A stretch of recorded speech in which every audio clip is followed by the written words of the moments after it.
Hello and welcome, dreamers and believers, family and friends. My name is Florence, and this is Fireside with Florence, the show where we peel back the public persona and explore the life journeys, people of African heritage. Join me today with our very special guest, Stephen Njuguna.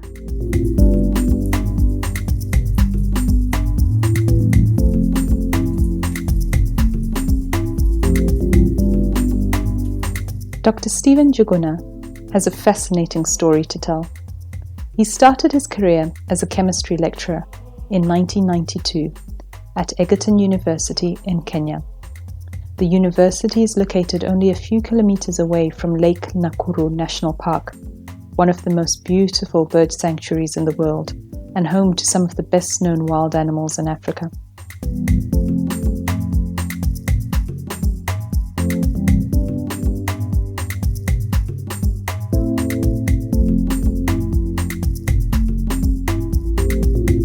His early lecturing career opened up opportunities for him to further his education, completing his master's degree in Kenya and a PhD in chemistry at the University of Manchester in the United Kingdom in 2003. 3 years later, he left his country Kenya and migrated to Australia as a chemist, initially working as a researcher at the University of Melbourne before moving out of academia to become a development chemist. While in this role, he developed an interest in project management and scheduling, which saw him shift career and join a government agency called Capability Acquisition and Sustainment Group, and worked there as a project scheduler for several years, before taking on a role at Boeing Aerostructures Australia as a project controller. In early 2020, he joined Kinetic Australia as a consultant in scheduling, project controls, and risk management. Stephen is also very active in the Kenyan migrant community and is viewed by many as a mentor and confidant. Join me as we learn about this journey from academia to industry, from Kenya to Australia, and some of the other life lessons he's picked up along the way. Welcome back, everyone, and thank you so much for joining us. Today, I'm very excited to have with us Stephen Njuguna. Stephen, welcome to the program. Yeah, thank you so much, Florence, for having me. Yeah. No worries. Would love to start off with you just telling us a little bit about yourself, Stephen. My name is Stephen Njuguna, as you have mentioned, and I originally am from Kenya, the beautiful part of the Kenya, one of the most beautiful countries in Africa, known for its game and all its runners and all that. And I am married, and I have 2 children. So we have our last born is 15 and who's a boy, and our firstborn is a daughter who is 22. I have lived in multiple countries apart from Kenya. I have lived in the UK because that's where I studied, and then at some point I migrated to Australia. Those close to me, what would they say about me? I think they would say without a doubt that I'm a very jovial person, very happy. I enjoy a good laugh. I enjoy a good joke. I'm quite humorous in that regard. But at the same time, I think they would say that I'm a man of integrity. I live a devoted life. I'm actually a devoted Christian. And so most of them would say, he's a devoted Christian. And if I think about my co-workers would also say that I'm a very hardworking person. I am very, very passionate about what I do. Once I get to understand what it is that in your work is about, the responsibilities, I become quite passionate about that. So, and I stay on task. I don't digress. I try to stay on task until it is done. So they can say that I'm a passionate, hardworking, a man that will do what he says. Brilliant. And so my question for you, Stephen, because you started off studying chemistry and actually went through to doing a PhD in chemistry and even lecturing in chemistry. And now you're in scheduling and projects control. Can you tell us a little bit about that whole journey and how you got to where you are now? Now, look, thank you so much, Florence. That maybe is one of the guts of this particular interview today. Look, and I'll talk a little bit about chemistry because that is the background. That is the source. That's where everything starts. Mm-hmm. And look, from secondary school or high school, as they call it here, I was very good in the sciences. I was very good in chemistry, maths, and physics. And of course, my teachers did encourage me to study those subjects. So I went ahead and, studied chemistry and mathematics at university. I was quite lucky. I worked very hard, and I got a first-class honors degree in chemistry and mathematics. And as a result of that, I was able to be absorbed back as a teaching assistant, or an assistant lecturer, as they were calling us at that time. So, and because I was an assistant lecturer, it looked like, my career was now going to be in academia. So I had to begin to, study higher, or, further education. And I was quite lucky because I had a good grade, a first-class honors. I was able then to get a DAD scholarship. That's a German scholarship, as we were calling it at that time. And I went for my master's degree in chemistry at the University of Nairobi. Finished that, I think, in 1995, and then came back to start teaching at Egerton University, which is very near one of the best bird sanctuaries in Kenya. It's called Lake Nakuru. So continued to teach there, and then later on again, because of the good grades, I was able to earn a Commonwealth scholarship to go and study chemistry at the University of Manchester in the UK. Wow. So that was good, eye-opener to go abroad and then study. But whilst there, and this is the story, whilst there, I came to visit Australia. That's around 2002. Mm-hmm. Because my wife's siblings were here. Her brothers and sisters had already migrated to Australia. So I came over to visit, and I really fell in love with Australia as a country. And, I just enjoyed the beauty. And when I went back to the UK, I had 1 year to go, and I said, look, I will ask my wife whether, is it possible for us to migrate over there? Of course, she was quite reluctant, but that idea just stayed with me.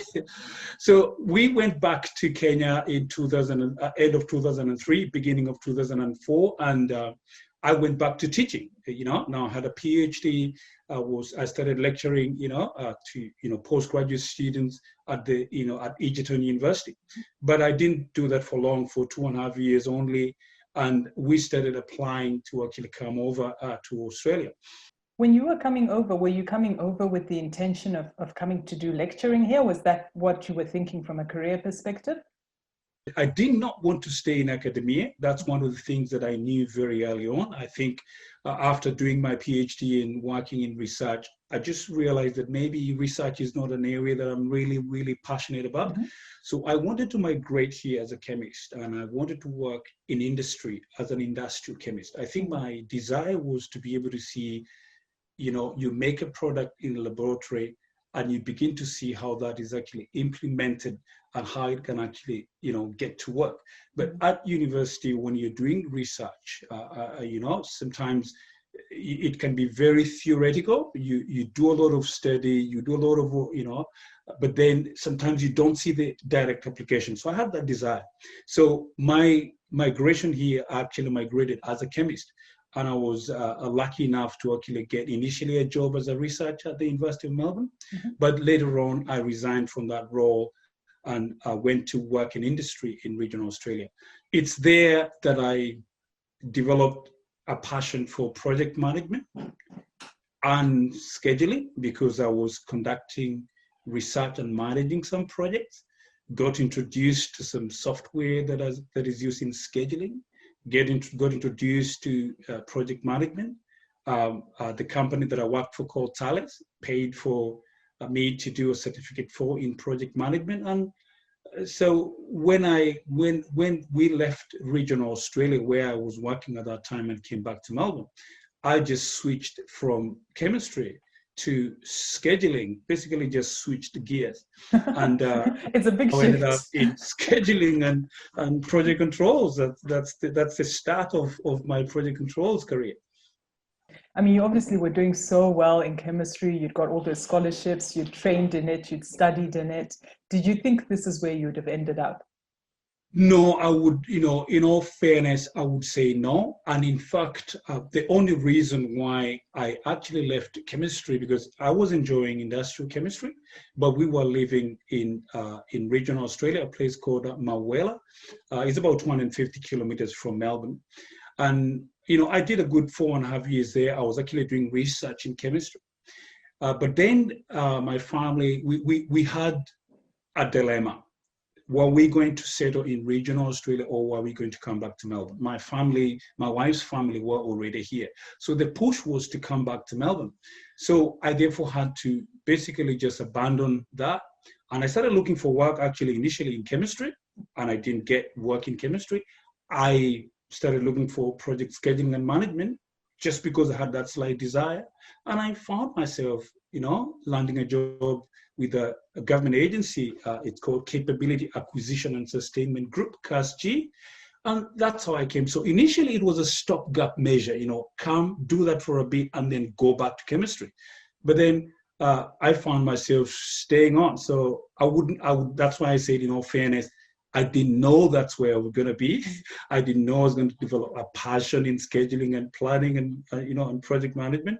But I just found myself there because of the circumstances that we found ourselves in as a family.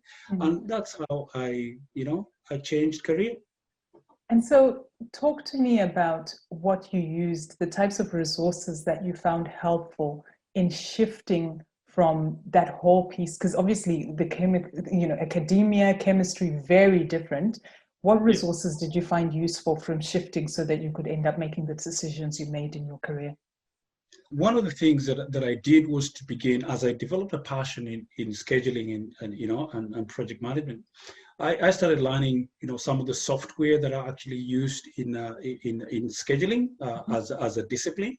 One of them is called Primavera. That's for a big corporate tool that is used by big companies. Oil and gas use that a lot, and so understanding and studying and reading about it and actually beginning to practice the use of those tools, that was helpful. Just understanding the tools that are actually used in what I wanted to do. That's one thing. Of course, I did look in the career, websites, job websites, Seek. You begin to look at, roles in scheduling, in project officer, what is required. And as I looked at that, I just trying to gather those tools together. I already had a certificate in project management. I realized that was a requirement for you to be able to do that kind of a role. And of course, without a doubt, it's just identifying some mentors and people that you could bounce off or at least seek guidance and direction, or whether you're actually doing the right thing or you're actually making a complete, mess of your career. So mentors, that maybe is one of the biggest. I've had a mentor throughout my career, and every time I have shifted, not just shifting career, but also moving from, let's say, one company going into another. There's a mentor that has been there constantly for many years to just try and guide me. I just bounce off ideas, where are the gaps, what else do I need to do? So, and one more, just to mention, recruitment agents, actually I found them helpful. When I was doing the interviews, initially in chemistry and whatever, they would give me pointers as to where the gaps are, what gaps do I have, and that's why did I miss a certain role. They would tell me, look, the reason why you missed is because of this and this. Yeah. Maybe you need to sharpen this, maybe you need to attain this particular qualification, maybe you need to study this, and that would then, when you go to the next interview, you will be well prepared, you would at least stand a good chance. So I found actually recruitment agents quite helpful in that regard as well. Yeah.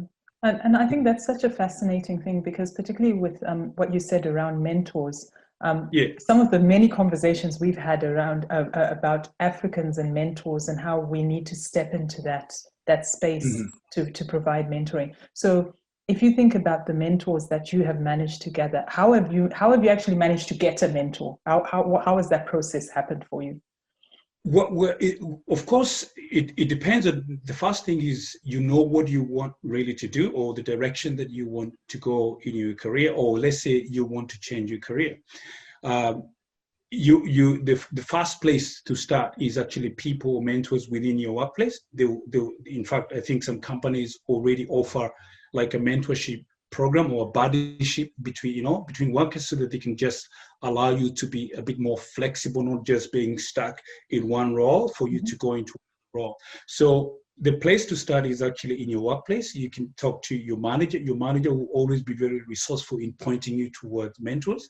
Sometimes mentors may not necessarily be people in your workplace. It could be just someone who is professional, who you have identified that is really doing well in their career, and they seem to be progressing well. You can see the way they come from one step to another, and you can just, and if you're, an acquaintance, or you can even ask someone else to introduce that particular mentor to you, and that does help. So it's like, just within your networks, within your network of your colleagues in the workplace, just within your social circles, there's a lot of people that can actually help you to point you towards mentors. But I would hasten to add, it would be someone that either working professionally in an area that is somehow related to the direction that you want to go, or if not, then is someone that you really look up, who has really succeeded in their career.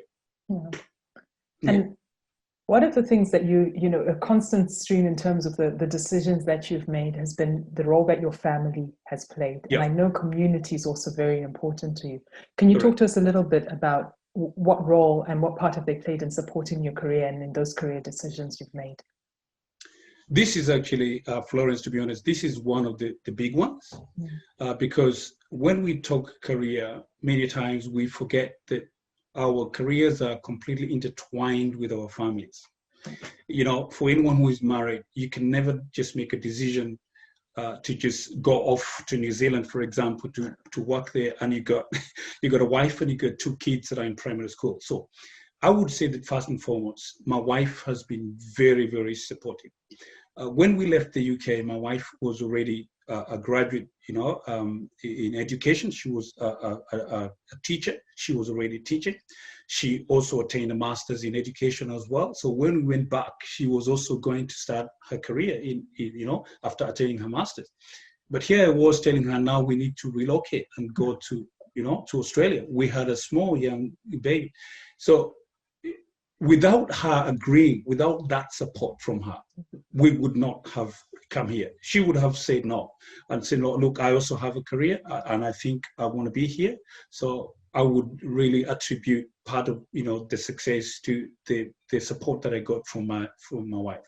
I did mention earlier that my wife's siblings were already here, her brothers and sisters. So they really supported us because they actually helped us in the application for our visa. Because we came here on a family-sponsored visa, so they actually supported us in that application. So that's a huge family support. We did have friends as well that also were part of the sponsorship when we came over as well. They were very helpful and really supported us as we settled in the country. I would also just, say the support from my own family back home. My entire family is back in Kenya. They were agreeable to it. My dad was agreeable to it. He's late now, but he was agreeable to it. My mom was agreeable. My brothers and sisters were quite okay with it. So I would say that they have been very supportive. And last, I would like to mention about the community, the community that I found here, specifically the Kenyan community, and of course, other communities from other nations that I have now found here, and they have become my very good friends. And of course, my local community church, because like I said, I'm a devoted Christian. I belong to a local church. I've belonged to several since I came to Australia. So I have met brothers and sisters there that have really supported me, and guiding me and praying with me when things go wrong so that I continue to stay on the straight and narrow. So community support, friends, family, very, very important in my career. Wow. And so it sounds to me they're like, they've really been a bedrock in terms of helping you with your decisions and everything that you've done to date. If you think about some of the challenges that you've had to face as you go through this process, can you talk us through some of those challenges and how did you end up overcoming them? Okay, good. And I'm going to talk about 2 of them. So the very first challenge that I actually found was when I landed here, and I got a job at the University of Melbourne as a researcher. I had a good professor in the UK who, was a good referee for a position that I applied for at the University of Melbourne. So I got it almost straight away. But I think I was unprepared for the change in culture. I assumed that because I had lived in the UK and I had lived abroad, that I would quite easily, land into the culture here and just fit in. I really struggled to fit in. I struggled to hold that job, and I ended up actually resigning from that position. If I was, if I have a failure that I can talk about, I think letting go of that position was not the very nice thing to do, because that was in chemistry. That was basically what I was trained to do.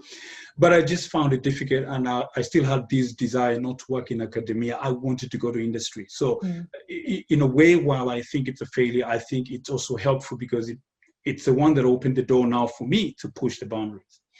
Now, so that's one of the challenge, and how I overcome it, I just went back and started looking for more work. In fact, initially, straight after I resigned from that position, I got a job selling, fuel at Coles Express, and I did that for several months because my family had to survive. We were very new here, and and then later on, I was able to, apply for another job, and I got a job in regional Australia. So I just kept pushing, I just kept pounding. I was new, and I had the ambition, and I knew that I was going to make it. Yeah. So that's the first challenge. Yeah. Let me ask you a little bit about that, because do you think there's anything that you could have done in hindsight that could have prepared you better to get for that job in terms of the transition and being able to settle better into that role? Yeah, and I think this will always be a dilemma for anyone that is migrating to a new country. You get told, or at least you get to find out everything about a country. You get to ask people. You get to read around what to expect when you're coming into a new country. But I think I had this can-do attitude. I'll just go, I've been in the UK for 3 years. How hard can it be? In hindsight, I think I should have, when I came in here, if it was possible to have picked up, mentors or friends that would have really helped me through that transition to just stabilize me and help me to just, hold off, without just letting go of things that quickly. So in hindsight, I think I should have listened more. I did have one or two friends that tried to tell me, Stephen, no, you got a very good position. Why do you want to let it go? But I just did not listen. So in hindsight, I should have listened more. I am a bit more careful now. I do listen a bit more. So I think listening more, and also maybe the community just rallying around new migrants. I think that's a gap right there. I think when I think about that, every time I see someone new, I know that they are going through a horrendous time, just trying to make decisions, trying to set themselves up, trying to adjust to a new country, a new culture. So I try to help a lot, people that come in where I can. I try to help. I try to link them up quickly with people that can guide them in that direction. That would then, so that they are not overwhelmed when, things go wrong and they just have to make a snap decision. Yeah. And you were, I'd cut you off there. You were about to talk about the second one. Yeah. Thank you. So the second one that I wanted to talk about is actually relocating from Melbourne to go to regional Australia, a place where we were the only, African couple in that town. This is Wangaratta, for several years. And we did find some very, very nice families that received us very, very well. My wife was not working at that time. Our daughter was only At that time, I know our son was only just about 2 years, 18 months he was. So that staying in regional Australia with the whole of the other, community being here in Melbourne, I did find that very challenging. Mm-hmm. While I wanted to pursue my career, I also had to think about what impact this was having on my family. So I think the next biggest challenge was just the family challenge. So how we coped with that, we joined a local community church in Wangaratta. And that's where we made a lot of friends, and we are still friends with, most of them to this day. And we were able then to feel at home, to feel more welcome. We made journeys to Melbourne every 2 months to make sure that we are connecting to the Kenyan community here. Yeah. And when the time came, then we just decided we can't settle there permanently. And that basically, if you like, ended my chemistry career, because I now had to come down to Melbourne. So just a quick one though. Do you sometimes think to yourself, I could go back into chemistry? Now, this is it. Chemistry, and I think there are some other disciplines like engineering. If you're not keeping in step with what is really happening in the field of chemistry, because chemistry is a complicated subject. It's a niche discipline, and you need to really be in step with what's going on, the changes that are taking place in the analysis, whatever is happening in that field. So once I had done at least 2 or 3 years in scheduling, I found that, look, for me to go back to chemistry, I have to retrain. Yeah. And because I did not want to retrain in chemistry, so that's why I decided, look, I have already now started scheduling. I might as well just begin to train now in this field and just begin to grow in this area.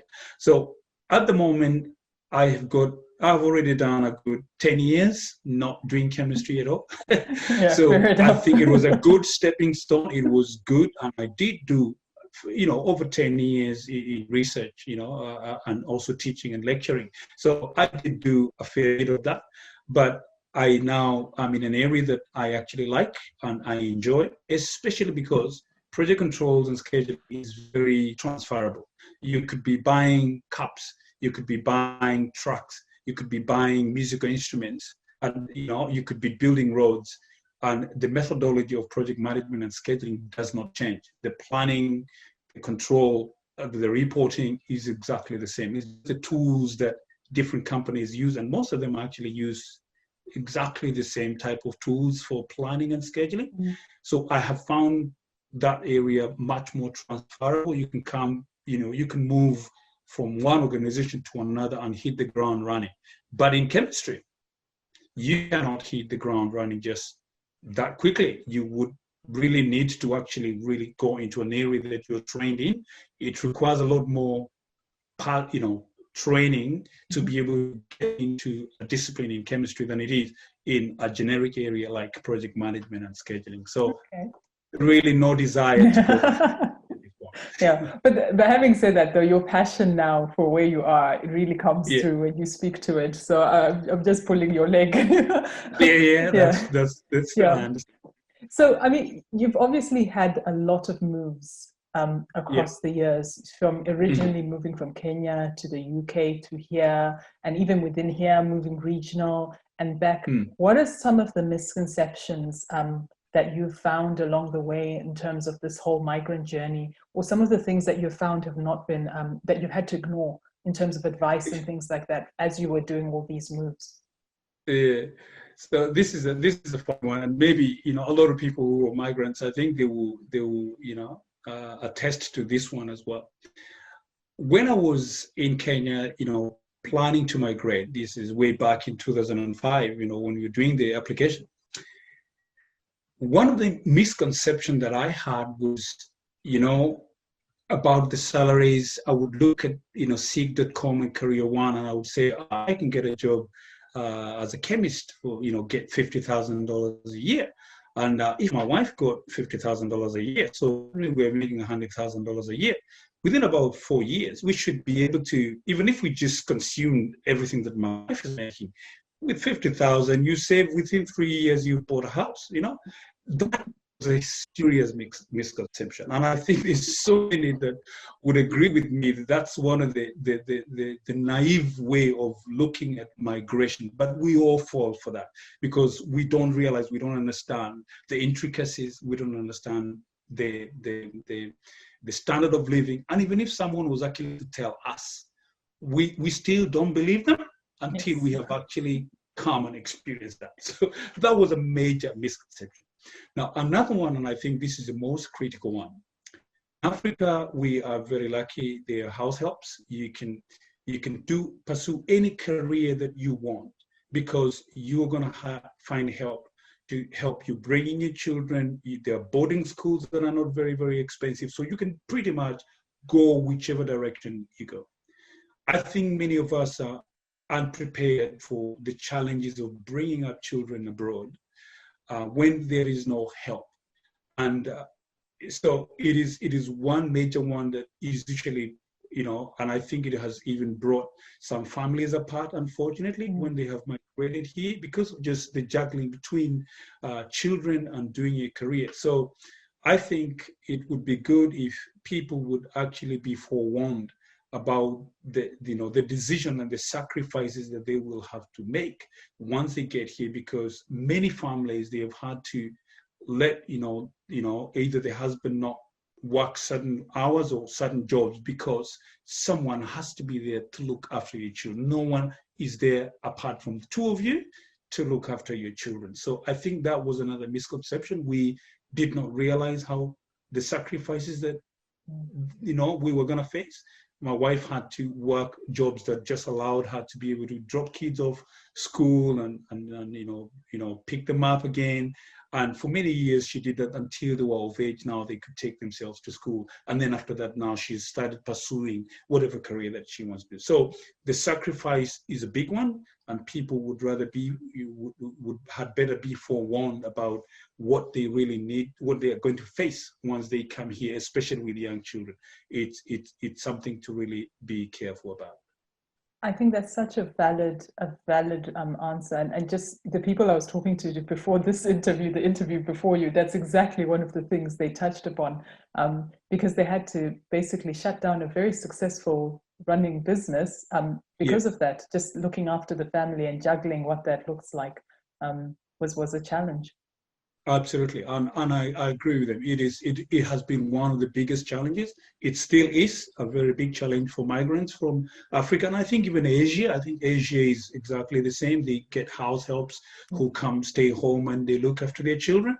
So that is a new ball game. And we're coming from Africa, where the man is king, and therefore everything is done really, for him. But when you come here and you now have to actually take some of the responsibilities and the roles that you assumed were not your area of responsibility, that's a challenge, and it's a big one, and people have to overcome that.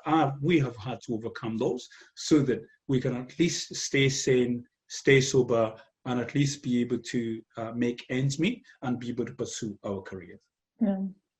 And so now, with all of this experience that you've had, knowing what you know, what advice are you giving your children about this journey and about careers and about being migrants and life in Australia? Correct. Now, that's another very good question. And I think one of the things that I've had to do, and I keep telling everyone that I speak to, there has to be a paradigm shift in the way that we approach advice to our children, especially when they settle here. I started off as a chemist, but now I am in project controls, scheduling. I'm actually beginning to do some aspect of risk management. So that means where I started is not where I am right now. So what I am advising my children right now is whatever they are studying, just work hard at it. Just put your effort, because all that is going to be really for your 30, 40, 50-year career is just a stepping stone. That is just going to be the starting point. I am advising them that you don't need to know now what you need to become when you grow up, because some of us are still trying to find out what we want to be when we grow up. They don't have to know that now. They need to just study hard. I'm telling them, just work hard at whatever you are doing. If it is humanities that you're studying, just be the best in humanities, because what that's going to do, it's going to be a stepping stone. And remember that you're going to be differentiated. You know, when it comes to doing interviews in the future, you'll be differentiated by how best you performed in some areas, as opposed to the other person who is doing the same interview. So I'm telling them to work extremely hard. I am also advising them, I know the general advice for people on, you know, in career spaces is, you know, for them to study what they're passionate about, what they really want to do. There is a misconception there. This is just my personal view, because no problem that I'm not opposed to it. But you may want really to become a doctor, but you may not be good at, you know, the biology that will be a prerequisite for you to be a doctor. So what I'm telling them to do is, you know, study that which you're good at. You know, put a lot of effort in the subject that you're good at, because it does not necessarily mean that that will be your career, that's where you're going to end up. So do the ones that you're good at, get your foot in the workplace, and immediately you get in the workplace, you can continue then to pursue your career. You could change your career 3, 4, 5 times. So the key message for my children, work very hard at what you're studying right now, knowing that will just be a stepping stone, and study hard, especially do better in the ones, those subjects that you're very good at. Don't ignore them, just your very best effort in those subjects. That's my advice to my children. Oh, wow. For some of us who are still going through that journey as well, it's just so important for us to see how you've managed to give that advice and how it's playing out in the lives of the children who are older than our own. Yeah, absolutely. And look, it is, you know, at the end of the day, it will be their decision. But you can, the best that you can do is to give them the advice and hope that they are taking it in, and that they will not, you know, they'll be able to escape the pitfalls that you found you yourself as you journeyed in your career. Yeah. And that's the thing. So can you give us a couple of recommendations in terms of any books that you would recommend that you found quite helpful and have influenced you as part of your journey? Mm-hmm. Yeah, look, there's a couple of books, and I'll maybe talk about, you know, 3 books that I can point out. And one of them is actually for the younger generation, anyone, you know, in their 15 to their, you know, mid to late 20s. It's a book that I actually bought my daughter, I think, 2 years ago. This is it's called Life on the Edge by Dr. James Dobson. Okay. And why I recommended this book is because it's an all-rounded book. It gives them, you know, the young people, tips on just managing, you know, their well-being, managing their emotions, managing their relationships. But it has a very good chapter there on career, you know, and what subject to study, and how to identify what you really want to do or to become as you progress through into higher and into tertiary education. So that's actually a good one, and I did use that a lot even when I was in Kenya. I used to encourage young people to read that. I think it's a timeless classic. You can always find it on Amazon, on eBay, and you can pick up it anywhere. Any of the major bookshops will stock that. Mm-hmm. So that's one for the young people. Now, the other book that, you know, I will speak for the men here. The other book that I found helpful, again, is by the same author, Dr. James Dobson. Mm-hmm. And this one is called Straight Talk to Men, but by Dr. James Dobson. Why I have found this one useful and I would recommend is because we were talking about career here this afternoon, and career is not just about work. It's about family. It's about children. All these issues about children, about raising them up, about school, about their career, they're all intertwined with your own career, with the career of your wife.